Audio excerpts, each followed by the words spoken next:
नमस्कार, मैं नेहा और आप सभी का स्वागत करती हूँ द भारत टाइमलाइन में। आज एक हेल्थ से रिलेटेड खबर सामने आई है।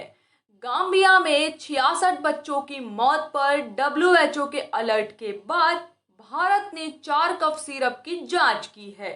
जी हाँ, 66 बच्चों की मौत हुई है, जिस पर WHO ने अलर्ट भी किया है। विश्व संस्थान संगठन WHO ने चेतावनी जारी की है कि हरियाणा में एक दवा कंपनी द्वारा उत्पादित 4 कफ सिरप ने गाम्बिया में 66 बच्चों की मौत में योगदान दिया है, जिससे सरकार को जांच शुरू करने के लिए प्रेरित किया गया। स्वास्थ्य और परिवार कल्याण मंत्रालय के शीर्ष सूत्रों का दावा है कि 29 सितंबर को WHO ने drugs controller general of India को कफ सिरप के बारे में जानकारी दी थी।